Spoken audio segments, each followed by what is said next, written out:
എല്ലാവർക്കും നമസ്കാരം. ഭഗവാന്റെ അനുഗ്രഹം ഏവർക്കും ഉണ്ടാകട്ടെ.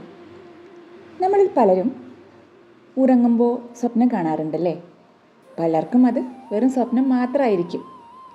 എന്നാൽ നമ്മുടെ ഹിന്ദു വിശ്വാസങ്ങളിലും പുരാതന സ്വപ്നശാസ്ത്രത്തിലും ചില സ്വപ്നങ്ങൾ ഭഗവാന്റെ അനുഗ്രഹത്തിൻ്റെയും നമ്മുടെ ജീവിതത്തിൽ നല്ല മാറ്റങ്ങൾ വരാനിരിക്കുന്നതിൻ്റെയും സൂചനകളായിട്ട് കണക്കാക്കപ്പെടുന്നുണ്ട്.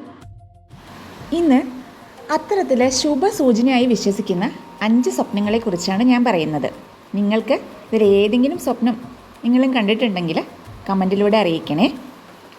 ഒന്നാമത്തേത്, ദൈവദർശനമോ ക്ഷേത്ര ദർശനമോ, അങ്ങനെ നമ്മൾ സ്വപ്നത്തിൽ ക്ഷേത്രം കാണുക, ദീപാരാധന കാണുക, അല്ലെങ്കിൽ ഏതെങ്കിലും ദേവതയുടെ ദർശനം ലഭിക്കുക.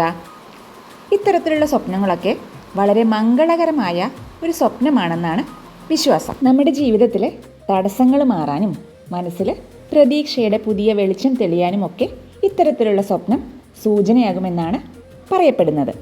ഇനി രണ്ടാമതായി, തെളിഞ്ഞ വെള്ളം നമ്മൾ സ്വപ്നത്തിൽ കാണുന്നത്. അതായത് ശാന്തമായി ഒഴുകുന്ന നദിയോ ശുദ്ധമായ കുളമോ പരിശുദ്ധമായ വെള്ളമോ നമ്മൾ സ്വപ്നത്തിൽ കാണുകയാണെങ്കിൽ അത് നമ്മുടെ മനസ്സിലെ വിഷമങ്ങളൊക്കെ അകന്ന് ജീവിതത്തിൽ സന്തോഷവും സമാധാനവും നിറയുമെന്ന ശുഭസൂചനയായിട്ട് കരുതപ്പെടുന്നു.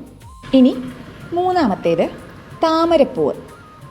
മഹാലക്ഷ്മി ദേവിയുടെ സാന്നിധ്യത്തിൻ്റെ പ്രതീകമായ താമര സ്വപ്നത്തിൽ കാണുന്നത് ഐശ്വര്യത്തിൻ്റെയും നമ്മുടെ ജീവിതത്തിൽ സാമ്പത്തിക പുരോഗതിയുടെയും ദൈവാനുഗ്രഹത്തിൻ്റെയും സൂചനയാണെന്നാണ് കണക്കാക്കുന്നത്. അടുത്തതായി, പശു.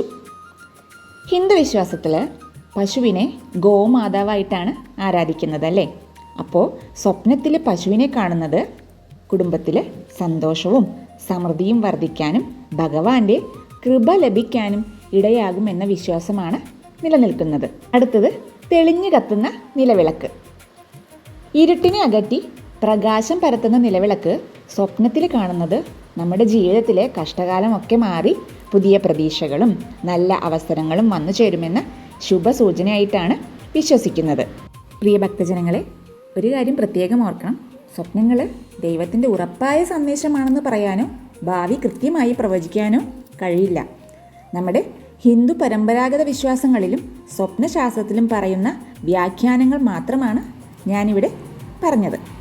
യഥാർത്ഥ അനുഗ്രഹം ലഭിക്കുന്നത് ഭഗവാനിലൂടെ നമ്മൾ കൊടുക്കുന്ന വിശ്വാസവും സൽപ്രവർത്തികളിലൂടെയും പ്രാർത്ഥനയിലൂടെയും മാത്രമാണ്. ഭഗവാന്റെ അനുഗ്രഹം എല്ലാവരുടെ ജീവിതത്തിലും നിറയട്ടെ. ഓം നമോ നാരായണായ.